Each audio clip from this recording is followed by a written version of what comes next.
Brought to you by PrayLatin.com, makers of prayer cards featuring complete English phonetic renderings of Latin pronunciations. It's nearly the end of the calendar year, and that means that the powers that be in Rome have time to foist upon us their favorite rumor once again to see if we'll all bite on it. So I'll address the rumor that you've been seeing going around these past couple of days, and then I'll let you know what other story has come out of Rome that has to do with Traditionis Custodes that also broke, that is completely unrelated to that rumor that has been distracting you, but definitely serves to actually possibly validate it.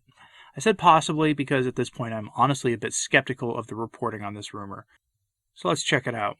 But first I wanted to thank the patrons and channel members for their continued support of this channel, especially in these strange and uncertain times. By contributing $1 a month to the work of this channel, they keep this news and analysis coming, so a big thanks to them for their generosity. If you want to become a patron of this channel, there are links to Patreon and Subscribestar in the description box below, or you can click the join button below the screen. Thanks, and on to our story, which comes to us by way of the mainstream secular media, which is one of the reasons why I'm a bit skeptical, because I'm loath to trust them on anything, even on the reporting of the weather. Our headline comes from Newsmax, of all places. Vatican preps for conclave as Pope is dying. Look, we've seen this story at least twice this year, and I've dutifully reported it to you both times. But here's the first red flag. You should take this story with a grain of salt because they're literally the only ones reporting it. Everyone else reporting the story is using Newsmax as their primary source. I'll use the Gloria TV version of the story since Newsmax has this thing behind its paywall. According to the story, Francis's time is drawing short and he will be going to his particular judgment by the end of 2022. That's the coming calendar year. And that his physical condition is worse than the powers that be in Rome are letting on. And as a consequence, the Roman Curia is in the early work of preparing for a conclave. According to the Gloria TV version, the story comes from Newsmax's chief political columnist, John Gizzi. It's worth noting that Francis seemed completely normal on his recent trip to Greece and has hinted at possibly visiting Russia in the new year. There are literally no outward signs of his impending withering away either. As Novus Ordo Watch reminds their readers in their coverage of this, in September a story like this emerged from Rome, and Francis addressed that rumor head-on in a press conference where he said, quote, "I am still alive even though some people wanted me to die. I know there were even meetings between prelates who thought the Pope's condition was more serious than the official version. They were preparing for the conclave. Patience! Thank God I'm all right. Undergoing that surgery was a decision I didn't want to make." End quote. According to Francis, one of the professionals in charge of his physical care pressured him to make the decision at that time. Like I said, this isn't the first time we've seen these rumors floating around. It's not even the first time in 2021 we've seen it. It's not even the first time in the fall season that this story was reported. Now, it's worth noting here that something that Novus Ordo Watch pointed out in their article. Quote, "Clearly today's report from John Gizzi about what that secretary to a powerful Vatican cardinal told him is right in line with what Francis laments here.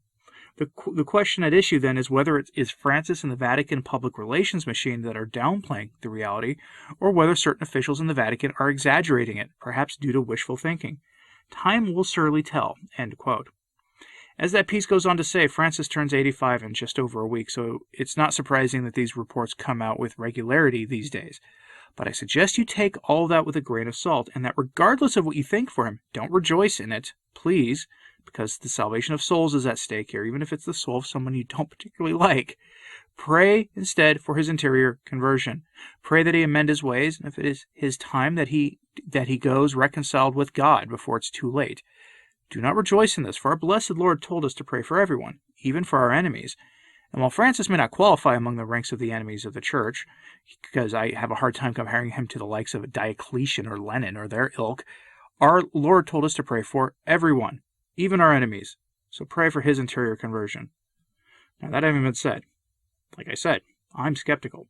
I've reported this story before, and I agree that he probably has limited time left to him. That's all true. He's going to be 85 here soon. But what I don't trust about this story is that nothing leaks out of the Vatican unless there's a good reason for it, whether it's in the form of distraction or in the form of getting news out early to get ahead of it and see how the public will react. There's another story that's worthy of your time, more than ruminating on Francis's looming particular judgment, and that story is this one. Mason Latino, one of the news sites out of Rome, has reported that a second Traditionis Custodes is in fact in the works and will be released much sooner than anyone thinks. According to that story, quote, "Our sources in the highest place tell us the Holy Father Francis was sentenced, it is a euphemism, for the, according to him, bad application of the motu proprio, jailers of tradition.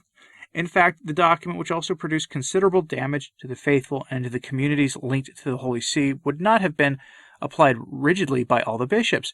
They reported non-benevolent paternal to Cardinal Matteo Zuppi, Archbishop of Bologna, who is guilty of not having completely suppressed the usual Holy Mass celebrations. In order to remedy this, it was suggested to the Congregation for Divine Worship and the Discipline of the Sacraments to modify in the forthcoming official Latin text Article 4 of the document. The current wording reads, Article 4. Priests ordained after the publication of this motu proprio who intend to celebrate with the Missale Romanum of 1962 must submit a formal request to the diocesan bishop, who, before granting the authorization, will consult the See Apostolic, the Holy See. The modification would consist in replacing the word consult, the consultation does not provide for a power of refusal, with an expression of an authorization type, meaning subject to the authorization by the Holy See or a similar formula. The same sources also inform us that the Congregation for Divine Worship has already instructed to always deny such authorization requests. The change in the formula may seem like a minor legal quibble, but it has a big impact. The new priests would thus be definitively prevented from celebrating according to the antiquar custom. The pious illusions of Cardinal Sarah on the so-called paternal benevolence of Francis on the subject of are further destined to break against the papal iron will to destroy all the Tridentine liturgical heritage. It should be noted, if this information were confirmed, the legal absurdity of changing a legislative text that has just been published, a sort of Article 4 revision introduced surreptitiously out of pure spite." End quote.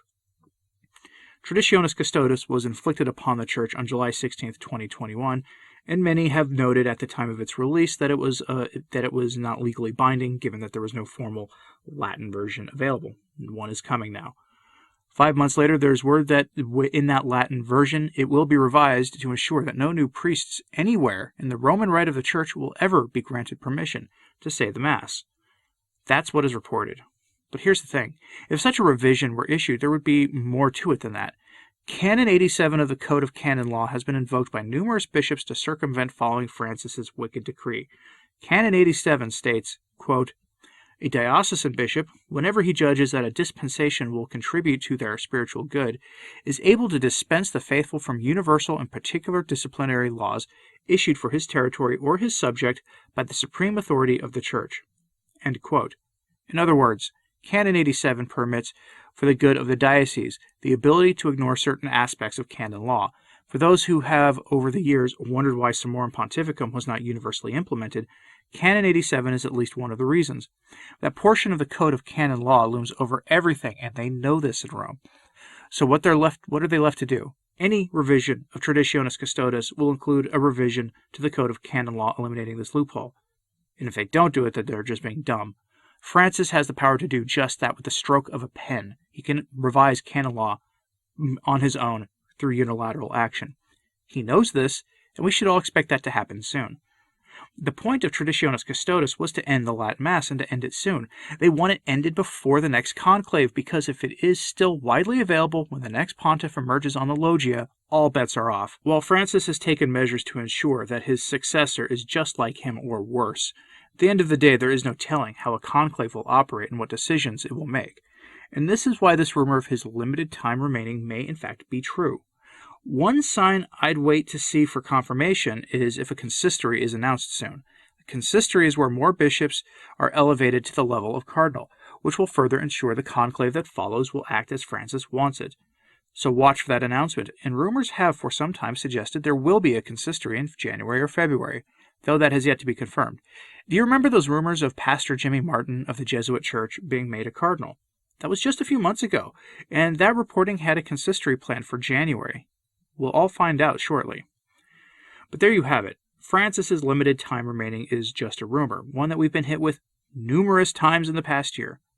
I'm skeptical, But maybe you're not, so let me know in the comments, please, what you think about this story and the plan for Traditionis Custodes. Are the two related? Let me know, and like and subscribe if you haven't. It really does help. As always, pray for the church. I'm Anthony Stine. Ave Maria.